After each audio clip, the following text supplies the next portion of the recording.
And thanks for joining us once again here on PM Express. And as you know, the countdown is on formally towards this by-election. It is going to be a crucial by-election. Many people are actually billing this as a referendum on this current government's performance. But really, is it? So we're going to be looking at that and with some analysis to precede our conversation before we sit with the two-party gurus and an analyst. We want to break down for you. One of the things we want to focus on is try and answer the question, who has the edge?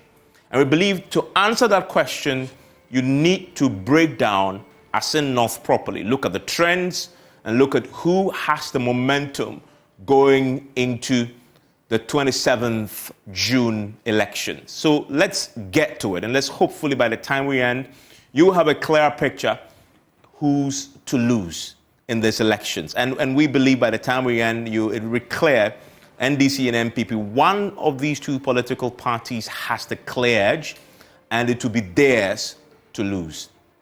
Now, first of all, this is the map of the central region, right? And you see the outlines there that we've isolated for you, this area here. And I want to just circle that for you here. This area that we've deliberately carved out for you, for us, tells us a story. And there is a history to this particular area that I want to emphasize. So this area here in the central region, it is the Assin area of the central region. There are three Assins to focus on. To understand who has the edge in Assin North, you need to understand the three Assins. It is very important. Just bear with me for a second, okay? Let's start with the first Assin. Okay.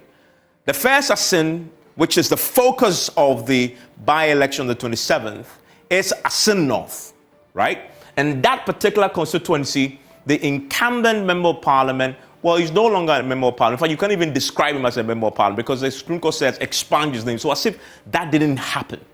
But for the purposes of analysis, this is James Dachikwesi, the NDC parliamentary candidate, so that I'm not in contempt of the Supreme Court, the NDC parliamentary candidate who contested in the 2020 elections, he won that by 55.2% in Assin North. So bear that in mind for a second. The reason why the three Assins for us is important is that Assin North, as a constituency, as a standalone constituency, existed. But in 2012, something very interesting happened. And to understand this, you have to bring in a certain gentleman called Kennedy Japan. Kennedy Japan's constituency, and I want to isolate this area here. Before 2012, this area was one that Kennedy Japan had won quite handsomely. And by the way, this is Assin Central in the middle there. Right? And that is where Kennedy Japan holds and it's a current incumbent member of parliament. And he's been winning this area here, this broad area here, together with Assin North. He's been winning it, right? And then something happens, and there's some political calculation that changed the map here, right? And then you come to Assin South. And Assin South is held by John Fojo, who is a deputy education minister, who won it by 29.3%. So that is close, not by much. So if you look at the three Assins, as I'm talking about, you will immediately notice that two of the Assins are held by MPP incumbent members of parliament. Only one of the Assins is held by the NDC as we go into the by-elections. So that immediately tells you a story. But what was happening there in these three Assins? First of all, the first thing to notice, this area in this part here, that include the Assin North and the Assin Central, all used to be called Assin North, right? And I want to isolate that for you. So this area here, this area, and you want to take out the Assin South. They all used to be called Assin North. But then the NDC in 2012 did something very interesting. They realized that although Kennedy Japan was winning Assin North, and this whole area, as I've set circle for you, was one big constituency, and it was winning both.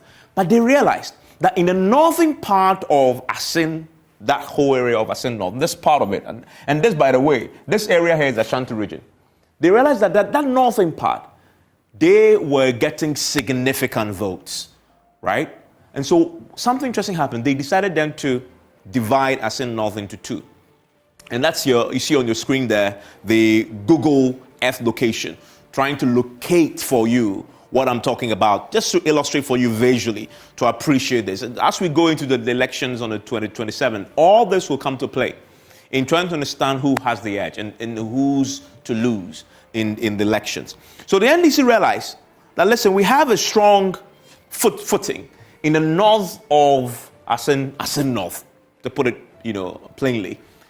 A place that Kennedy Japan, strong candidate, has been winning nonetheless. So they carved it into two. Of course, because of the district, numbers, etc., and legitimately so. But of course, for political reasons, they did so. Before they did so, they've consistently been losing in Assin North. But the year they did so, in 2012, something interesting happened. And that's my next point here, to then begin to appreciate why the Assin North contest on the 27th will be very interesting. So this then begins to give you a picture of what I'm trying to say. You've seen the map, right? And remember what I was saying, that before this whole contest we were going in 2012, this whole area was one, and then it was divided. Assin North was divided, and then Central was created. Kennedy Japan went to contest in the central part because he knew that that is where the MPP have the strongest number of votes, and so he contested in that and won. The NDC also knew that in the northern part was a stronghold of theirs, and of course, true to form, they won that. Let's go back to the point that I was making with this particular trend analysis that tells the story. So let's go first to 1996 as we move into the latter years, right? And if you look at the numbers here, and this is Kennedy Japan, right? And this is Kennedy Japan coming in 2000. And by the way, focus for me for a second. This area here, we are talking about the Assin Central area, right? And by that time, all this time, it was Assin North going in. He won it by 56% in 2000.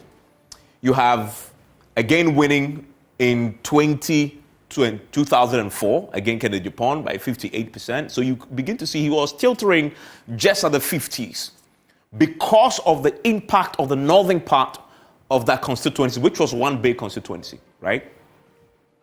And then you come to 2008, again, 55. So you begin to see the trend beginning to emerge. If you begin to link this, you begin to see the story emerging of just around the 50s. Plus or minus 55 is what he was winning by, throughout. And then you come to the point I was making earlier, that year, and that's why we've circled this for you here in this bracket here. Something changes. All of a sudden, the focus on Assin North changes slightly.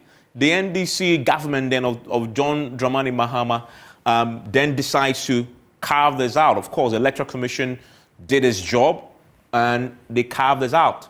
And they created the Assin North and Assin Central. Kennedy Japan then decides, well, I'm now going to be contesting Assin Central, and listen and watch what happens. If they created this, the NDC wins Assin North for the very first time.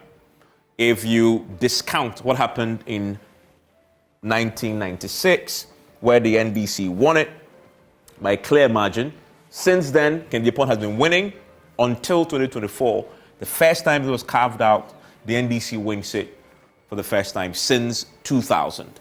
The MPP comes in second with 44%. And this was in 2012. So that tells you a story that if you're really looking strictly at Assin North, which only came into existence in this current form in 2012, who has the upper hand? Well, don't come to the conclusion until you see what happens the next year, the next election year in 2016. Remember that what happened in 2016, there was a tsunami that blew away the NDC administration. And in comes the NPP winning it again, coming back to win that seat with Abena Evans Mensah, coming back to win it by 56.8% of the votes there. The NDC loses it by 39%. And my argument is this only happened because, as we know, of that tsunami that swept through in 2016. Other than that, this should be an NDC hold. If you look at the Assin North, I'm just, again, pay attention to the demarcations. The Assin North part, the NDC believed it is theirs and they won it the first time it was created. And then no wonder. If you come to the latest election, which was in 2020, the NDC wins it back. And that backs the argument. That backs the argument that the NDC believes, and the three elections show that they believe they have a foothold in this part. If you're looking at the history, in this part of Assin, the Assin North area, they believe they have a foothold, and no wonder they won. But it is not as straightforward as that. So James Achikwesi was a strong candidate. It was a strong candidate. Then don't be surprised that the NDC wants to put him up again, in spite of his legal troubles. They still want to put him up because he's strong. It's a strong candidate. He won it back for them in a place that they should win. He won it back for them. But this Assin part is also a very interesting part because they are very nuanced in the way they vote. And you need to look at the presidential and parliamentary voting pattern to understand that. The first, you see, they vote NDC throughout, 1996. They vote MPP throughout, 2000. Again, I remember the background I gave you. Like this time, it was Assin North, not divided into North and Central and South. It was just Assin North and Assin South. The Central was created way later. Again, Kennedy Japan wins it. Again, Kennedy Japan wins in 2008. And then in 2012, NDC, that is created now, divided into two, Central and North, and then NDC wins. They win both presidential and parliamentary. But look at what happens in 2016. As I said, they again come back and MPP wins it. And then in 2020, in that 2020 elections, they vote skirt and blouse. They vote NDC for parliamentary, and they vote MPP for presidential. So you can also argue, if you look at it, that although the NDC believes that is their strong part, and so carved it out and created the North and the Central, the MPP has a strong showing there as well. At least, in the year that they clawed back the seat, the MPP presidential candidate won in that area. So this is not going to be a straight fight by any stretch of the imagination. It's going to be one of the most complex elections, by-elections yet, especially in times like this. Nothing compared to Kumewu, right? This is a whole different kettle of fish because they are voting skirt and blouse. And constituents that vote skirt and blouse, you need to be wary of them, right? You need to be wary of them. So you can't even say they are a swing constituency. Yes, they predicted the winner of the ultimate elections in 2012. They predicted the winner here because they vote both presidential and parliamentary. But when it came to the elections, they only predicted what's going to happen in the presidential because they voted for the presidential, the president won, and then we had a hung parliament. And then they went to Parliament NDC. So that tells you a very interesting story about the people and the voters of Assin North. They are very astute, very nuanced, and they read the political temperature very well. I believe they are not the kind of people that you can buy with overnight streets, roads being done and street lights being put up. They are a bit more nuanced, a bit more complex in their judgment and estimations that they come to the table with in elections. And then you look at the Assin South area, which is where the MPP currently holds a seat, and they've won it. And this, they swept it, apart from 1996, they swept it all through. So the NDC winning year on year, election year after election year. And so there's no real problem there. It just tells you a story of the Assins, the three Assins, and why possibly the NDC created the Assin North, because it believes if you leave the Assin North and Assin South the way it stood, the NPP would have won it all the way. So let's create some for ourselves, and they took it back. Okay, and then you come to the Upper Dintra part of it also. That also tells you. So this is the NDC part of it is one that they keep very closely. And if you look at the Upper Dintra area, the voting pattern, that also tells you that story of the how strong the party is there. And then also Kumadobin Brakwa, another area in the Ashanti region, shares a border with the Assin North area. And then you see an MPP stronghold as well, also emerging year on year. And as we've seen over the last elections, again, they also voting skirt and blouse. So very nuanced in terms of the border that you have And that trickles into Assin North as well. So this is going to be a very complex elections going into the primary. So the question to ask yourself is, who has the upper hand? Who has the edge? Considering that this is a parliamentary elections, right? And considering that the NDC believes that part is a part that they have a strong base in, you could argue that the NDC has a momentum going into the 2023 by-election on the 27th of June. They do. They do have the momentum going in. At least they won it in the last election. So they have the advantage going into this. And then it's been carved out for them. The 3 times they've run it, NDC have won it twice parliamentary. The MPP has won it once. So they have that in their favor. But listen, there are no absolutes in politics. And we've seen in Kumewu, although it doesn't compare, in times like this with the economy the way it is, the MPP still managed to increase their votes there. But one thing you can say for sure, that the Assin North by-election is NDC's to lose. Let's see if my guests agree when we sit for a conversation right after this.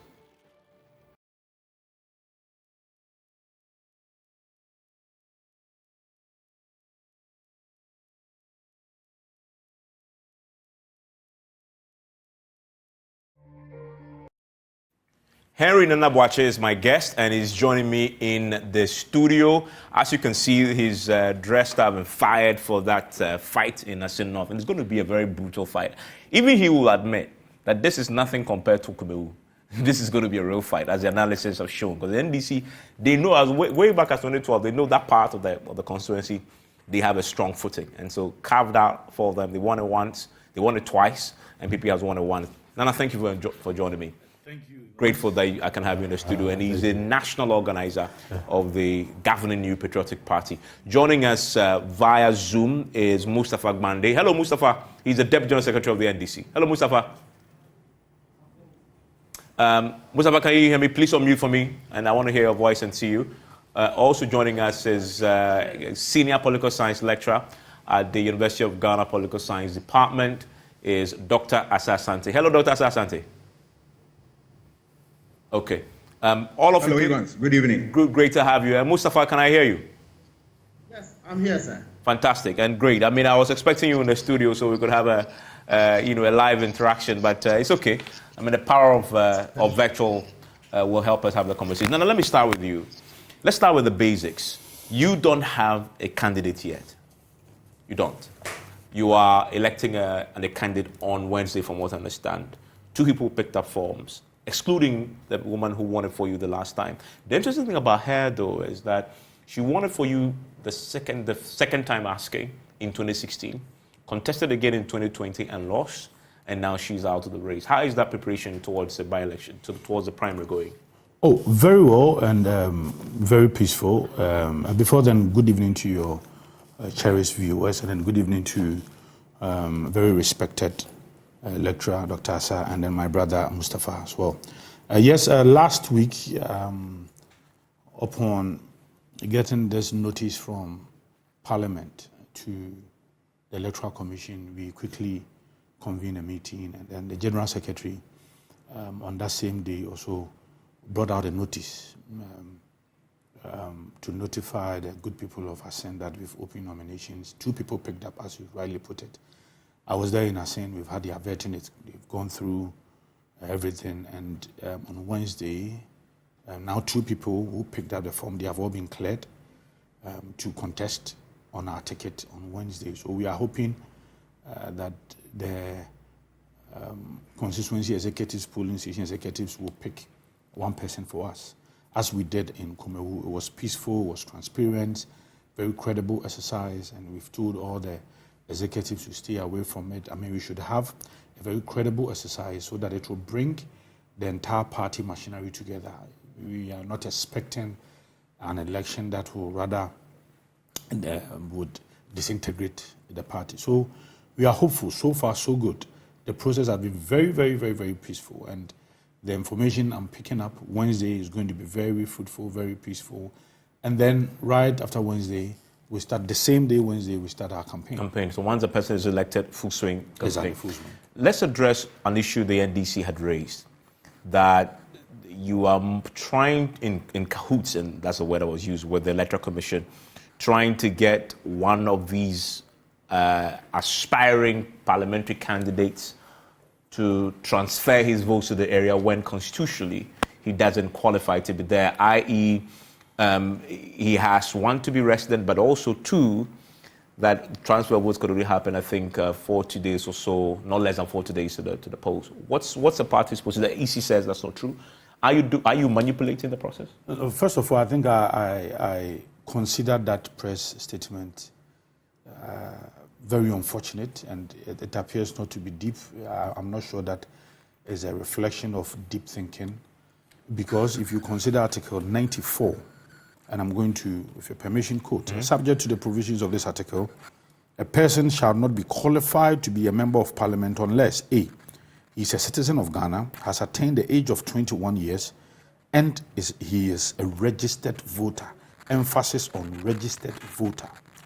B, he is a resident in the constituency for which he stands as a candidate for the elections to parliament, or has resided there for a total period of not less than 5 years out of the 10 years immediately preceding the elections for which he stands, or he hails from that constituency.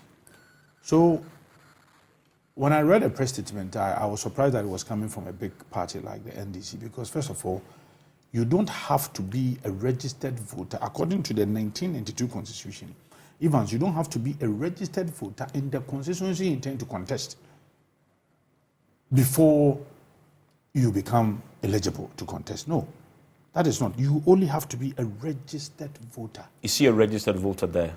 Is he a registered voter? He's a registered voter, not registered voter in the constituency. But registered voter by yes, the constituency. Yes, but B, okay. He hails from there. Yeah. In fact, both candidates are from Assin Breku. Both candidates are far and above 21 years. They are all Ghanaians. They don't hold dual citizenship, with emphasis on dual citizenship.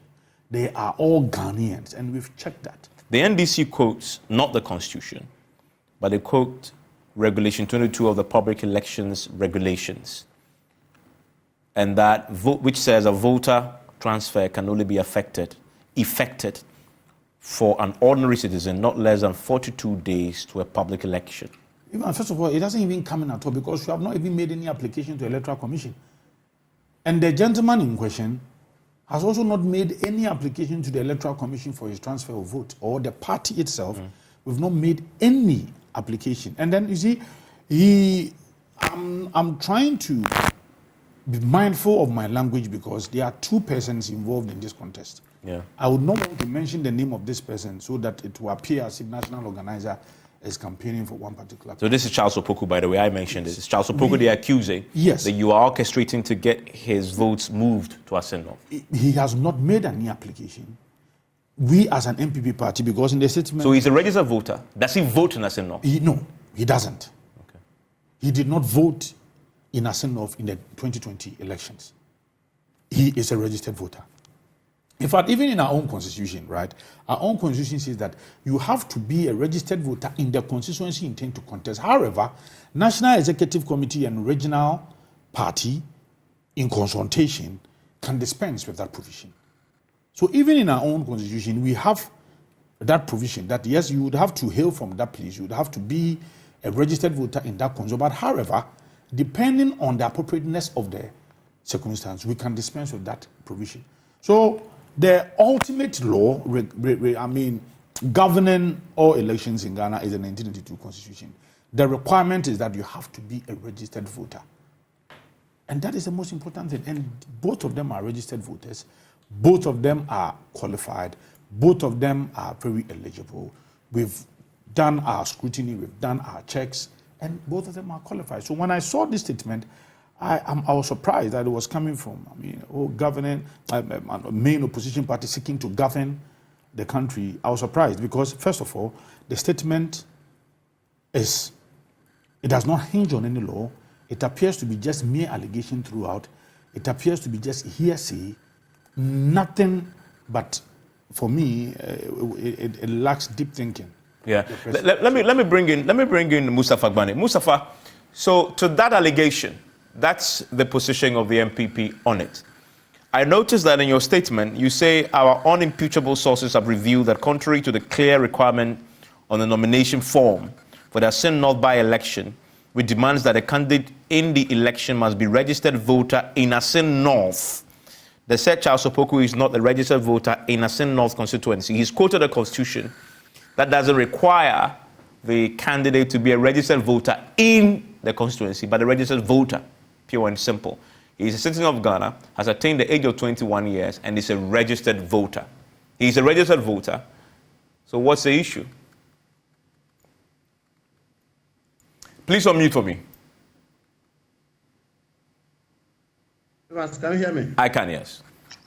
Right. Good evening to my brother, Nana B, who is going to lose on 27. I think that the NDC's conversation is very simple.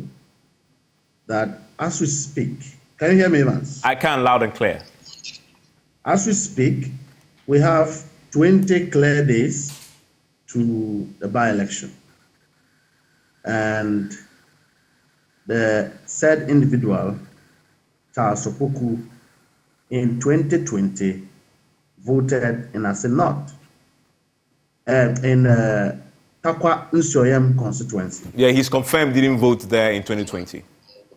Correct. He's never been a voter in Assin North.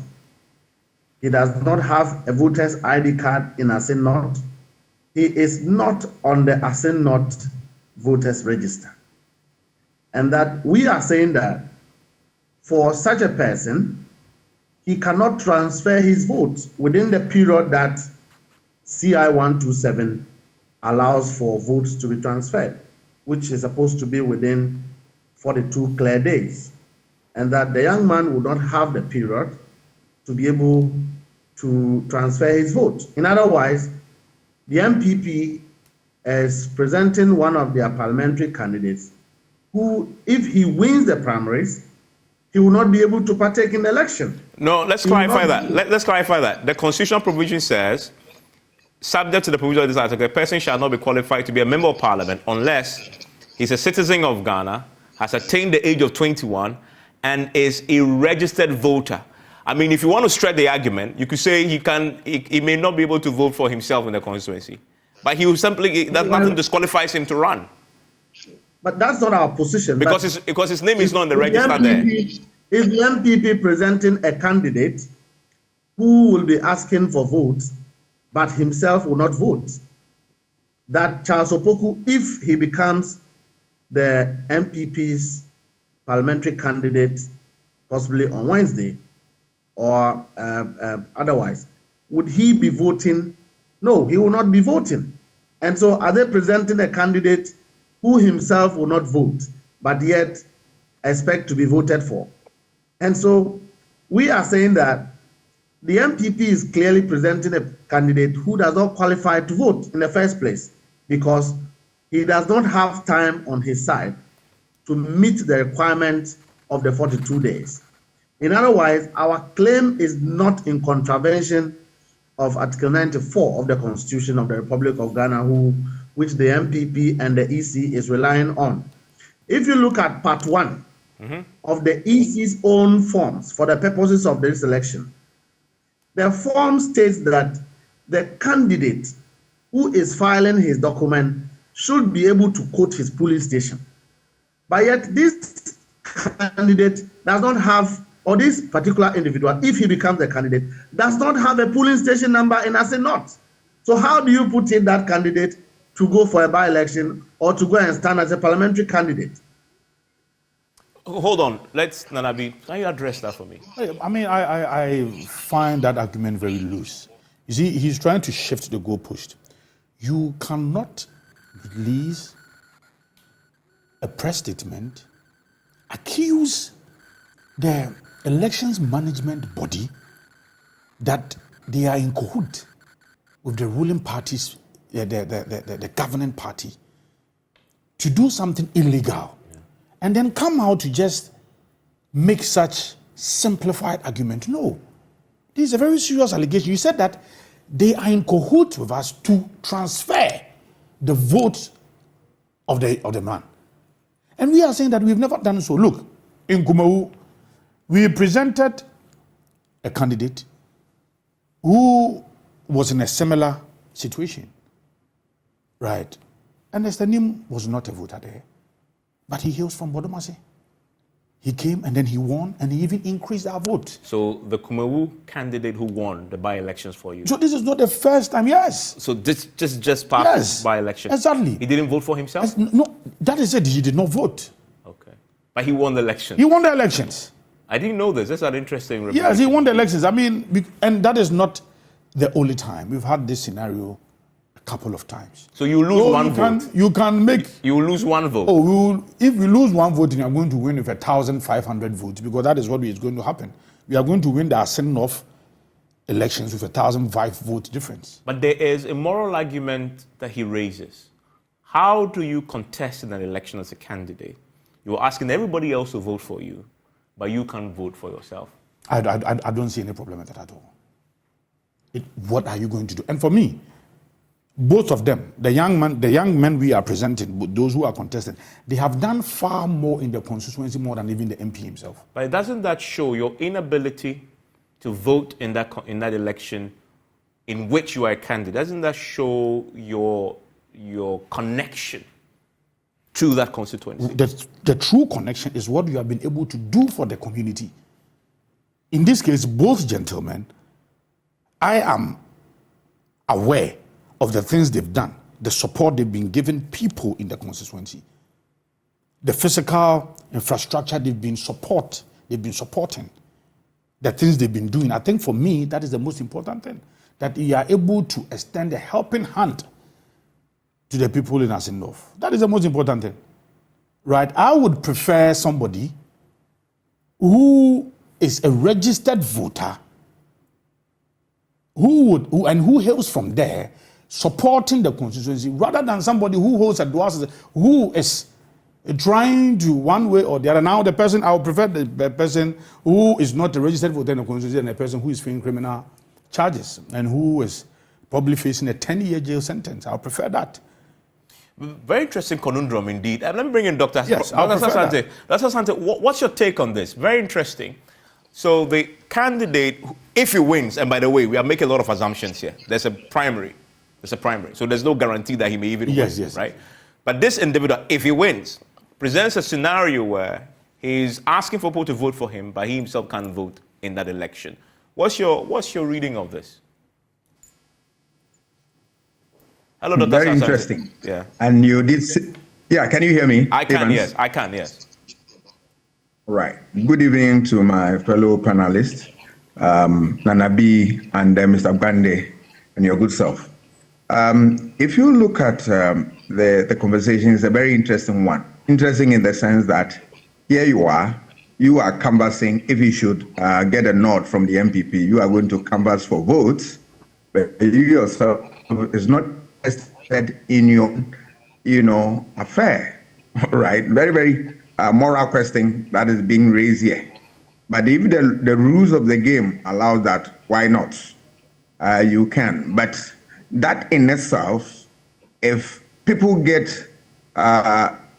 attention, can be source of campaign message against that individual. That here you are, the very person who is looking for votes actually is not serious about registering and then voting for himself. So if he doesn't, is not interested in his own affairs, why would you want to give him? Can be source of campaign message against that individual. Okay, so of course that's and such a electoral system. Yeah. Please go on. Because of the electoral system, the first past the post system, you don't need 2 votes, just 1, and then you are already in parliament. So it presents an interesting scenario, but here, who will actually win is the one who has really been in touch with the people, the one that people feel that is a real candidate for them. Looking at the situation, it's going to be very tough. I have no doubt in my mind, because here you are, the last election, we experienced cat and blau, presidential and for DC. Very interesting scenario. Indeed. And then unfortunately, Dr. Sassan, we're having a stuttering line with you. Let's hope that we can reboot that and come back for a conversation. Let me bring in Mustafa Gbande for a second. Mustafa, just the last bit on this. So you shouldn't have an issue then, right? Because to be fair, your substantive press statement alleged that there was a conspiracy to transfer the votes contrary to law. Do you admit that that was in error? That claim was not founded because the MPP haven't even applied to the EC to make this transfer? And the EC themselves. The EC has confirmed that, by the way, that's true. The EC has confirmed that, there's no application like that and they're not considering anything like that. Evans, if you read our statement, which we still stand by, that the MPP is in cahoots with the Electoral Commission to try and import a name of someone who does not vote into Assin North onto the register to be able to vote. We still stand by that because our sources tells us, our intelligence have informed us that Charles Opoku, who is a candidate and one of the aspirants within the MPP, is not a voter in Assin North. Yeah, so that's a fact. The MPP hasn't denied that. Yes, that is a fact. That is a statement of fact. But they haven't denied that. But what is not a statement of fact is a suspicion of a conspiracy. The suspicion of a conspiracy comes from the fact that our intelligence sources are very clear. They have not denied the enforceability or the validity of Regulation 22 of CI 127. They have not denied, except to say that they are jumping around the fire and situating their argument on Article 94. But even the fact is that clearly, if you are talking about the issues of allegiance, that you are bringing a total stranger to a constituency where he does not vote, and your argument is that suddenly Nanabi and his government have lost popularity, that they are now having to ride over a popularity of a person who does not vote in the constituency to be able to win a seat. So this is not it's a very low conversation. Let me ask you. Let me ask you. Does the NDC intend to make this part of your campaign message? We as long as he is not illegally imported onto the the voters register of Assin North, we don't think that there will be a crime, or we don't think that something would have been done wrong. But once we had the intel that that is what they were going to do, for which we spoke to, now they are running away from that fact. Now, if they bring his name onto the register, then we will have a cause of action. But in terms of messaging, does it strengthen your message? Of course, against not even sending our message. It makes a case that Nanabi and his government are presenting a candidate who has no legal allegiance to the constituency. He does not vote there. He does not add up to the numbers of the people who take decisions for the constituency, and that they are just bringing him because they found deficiency in their government. They are not working. They have no track record to follow, and that let's go and fish out for somebody who does well for the constituency, somebody who has been doing good and sharing things for the constituency, the people in the constituency, to come and represent us. Meanwhile, the person doesn't vote there. So what is the possibility of the person's allegiance to the people of Assin North? This is a man who is going to be asking for votes. If he wins the MPP primaries, he will be asking for votes, but himself does not vote to count the total number of people who will win that election, or who may not win that election. It's neither here nor there. Yeah, I mean, it's interesting you bring up the word allegiance, and I've been reading the Supreme Court's judgment today on you. And even the same people are accusing the equation of allegiance to another country as at the time he is contesting as a member of parliament, for which we are going for a re-election. Is it not the same allegiance matter? But in the case of the even before he filed, he has renounced his citizenship outside the country. This matter, the lawyer say is now settled. I mean, pending a review, is settled. That as far as this matter is concerned, renunciation only takes effect and is legally recognized when you're holding a certificate. And he was not in possession of that document, and so he still held allegiance to Canada. Well, so the Supreme Court having given Getchikwesin a clear opportunity to review, because but today you've applied for extension of time. You apply for extension of time, and your party's legal team say they are considering within the time that they will be granted. That will be heard whether to file or not. Well, we are already in a by-election, so clearly Getchikwesin is a victim of injustice, is a victim of witch hunt by Nanabi and his government and his party put together, who are just using Getchikwesin, to, as it were, get rid of him so that they can restructure the hung parliament that has increased the level of accountability on this government. Yeah, Mustafa, stay with me. So clearly you're going to have a messaging that points out, he says, your candidate, if he wins, his allegiance to the constituency. I mean, it's a loose campaign message. Look, we have had Mr. Kwesin, who stayed out of Ghana for 41 years. He never had any touch in the constituency. 41 years he was outside. He was enjoying in Canada. These young men, they've always been in Asimbruku, always been around. And you see, the fact of the matter is that the framers of the constitution thought it wise that yes, you have to be a Ghanaian, a citizen of Ghana. You have to be 21 years and above, and you have to be a registered voter. And then they came to be, and then they said that you can even stay, you can even be there. So the argument he's making, for instance, if I stay in Domeko Abinya, if I don't come from Domeko Abinya, and then I contest, then what he's saying is that because I don't come from there, then I cannot even contest. That is why they gave 3, sets of criteria you have to meet. So then you have to hail from there. Right? So that same argument, if he's making, then we will say that, look, you presented a candidate who was going to parliament, yet he never respected our laws. He never renounced his citizenship before he contested. And now he is facing charges of perjury and forgery. And he is facing 10-year jail sentence. If he is convicted. If he's facing. Yeah, I know. Yeah. So clearly, I would have preferred that these 2 young men, they hail from there. They are known there. They have been supportive to the constituency.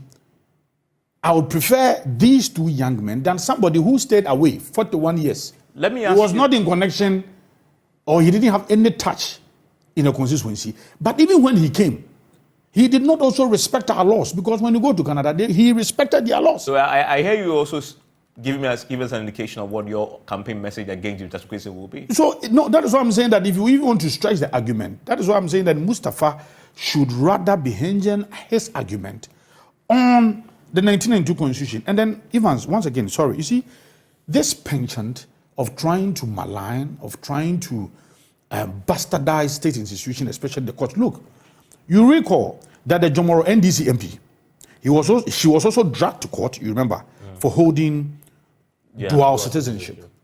Then the court said, no, she's free to go.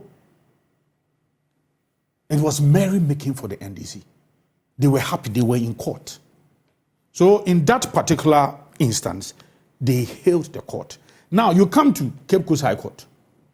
And then Cape Coast High Court says that, according to the documentation I have before me, this gentleman never renounced his citizenship before contesting or before filing his nomination. And for that matter, he cannot, his election is invalid.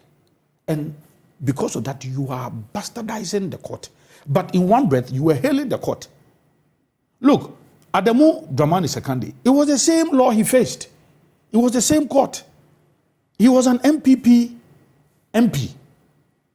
He was dragged to court for some of these same issues. By the way, for those who haven't read the judgment, please find it. The Supreme Court took time to reference that and actually commented that it was sad that none of the parties in the case actually expanded on the James on the Musa Kande and Sumala Bills matter, because they say it was on all fours similar.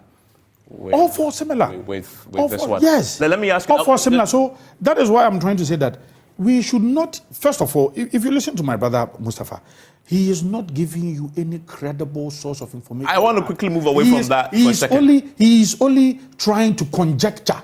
And for that matter, because of your own conjecturing, you want to bastardize the Electoral Commission. No, this is the Electoral Commission that supervises your own internal elections, and you became Deputy General Secretary. And afterwards, you held But he says that he have intelligence. So where from that intelligence? So that is why I'm saying that you have to give us some credible information. You cannot share his source with you. No, look at the section they quoted. The section they quoted, it does not even come into this particular. Because you haven't triggered because you a have transfer. Not even applied. Okay. Nobody. Stay with me. Let me quickly bring in Dr. Asante. Hopefully his line is great now. Dr. Asante, let me ask you the big question. So going into the 27th by-election, who has the edge?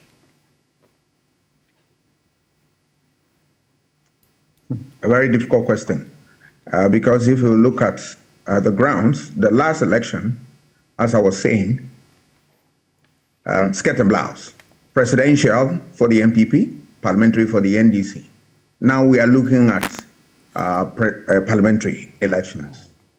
If you look at the issue of the fact that the constituents put the Achikwe into office and he did not likelihood that if the NDC is able to manage their campaign very well. Unfortunately. Hello, Dr. Asante? Okay. Unfortunately, the line isn't helping. But let me ask the two political leaders of the parties. First to you, Mustafa Gbande. You are going into these elections. Yeah, you won it in 2020, but this is not clear-cut. The analysis show that. And Dr. Sasson was onto something that I pointed out. Even when you won it back, you lost the presidential. That further just reinforces the strength of Honorable Jachikwe and his relationship with the people of Assin North. And let me quickly correct that my brother's assertion that Jachikwe have been in Canada for 40 years is not true. And that as at the time he was contesting as a member of parliament, he was a duly registered voter in Assin North, and that he counted into the votes that amounted to his win. He's worked closely with the people of Assin North, which is why they have made him their member of parliament. And that because he has that relationship, Nana B and his people are trying hard to remove a man who was legitimately elected by his people to lead them. And that is why we are saying that Jachikwe is just simply a victim of injustice. Yeah, you made that point. If you don't mind addressing the issue about who has, whether you believe you have the upper hand in the complexities, yes. But going into the election, clearly you have seen a number of machines that the government have tried moving into Assin North, and you have seen the reaction of the people, because the people are saying that you cannot repeat the game you played in Kumawu here, and that throughout the period of 7 years, you've not done anything. You have told the whole world that there's no money in Ghana. Suddenly you have found money to come and construct roads, and that we think is a scam. Nana B and his government are trooping there, sending resources from wherever they found it suddenly, a government that have not done. So if you look at the things that the Jachikwe have done in Assin North, put together, it is way more than what the Nanado-led regime have done. The MPP haven't got a locus in that constituency as far as winning this election is concerned. And that is why they will bring a stranger who have no allegiance in that constituency, who is popular than the party itself, thinking that they can use him to win. But the people are saying that we elected our candidate, our MP. He represented us. We have a good relationship with them. You are trying to use foul ways. You are trying to use injustice. You are trying to use political systems and government systems, machineries to remove him from parliament. and that we are going to vote him. He's a credible person for us. He has a good relationship with us, and we are going to vote him. That's why Nanabi and his people are going around trying to import a total stranger into that constituency. So let Nanabi, that same question to you. You acknowledge, though, as I analyze, that it is NDCs to lose. Do you accept that? You can say that because, I mean, they are currently, they won the last election. So, yes, I mean, I can agree with that argument. But, you see, again, Mustafa's argument shows that he's not even been to Assin North, and he's not on the ground. And I kept saying this. The same thing they did in Kumawu, they were not coming there. Look, when you enter from Praso into Ashanti region, from Praso to Asempanaye, to Dansame, to Bresiakon, to Breku itself, to Nyaso, to Akomfode, to Anya, straight to Brofuyedu, right, Asin Yankumase, moving into Asimfusu, the 32-kilometer road. So can you just do roads in just 2-3 days? Beautiful road, solid road, finished. The president is due to commission it in the next week. So now, do you know what we are going to do in Assin North now? So you all of a sudden going to commission this road? Because we are not going to do shortcutting. My colleagues drove on it, but we are going to pitch camp there. But this road has been done for a while now. No, they are now finishing it. So that is why I'm saying that we are not going to do shortcutting in Assin North. We are going to do commissioning of projects. Look, when you consider the interventions we've done in the education sector, the sanitation sector, markets, energy, communication, health, roads, we have close to 120 solid projects. Already completed? Oh, already completed. And you see, I've started doing something, and I know a lot of people have been following me on social media. Those on the grounds, if you're on the ground, come, and then let's see. You go to Assin Breku as I speak. Their roads are 80% complete. You don't start roads in just 2-3 weeks. 80% complete? Yes. Would you complete then remain that 20?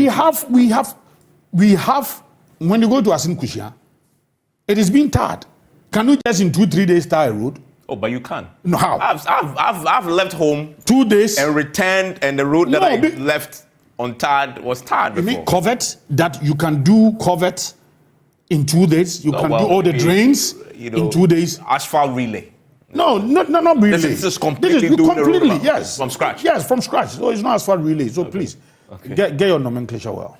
It is not asphalt relay, right? So when they come there, they will see it. In Assin Breku itself, we've completed very beautiful astroturf for the youth, because it's a town made up of a lot of young persons. By the way. So you know what is going to happen? What is going to happen is that there's not going to be short-cutting.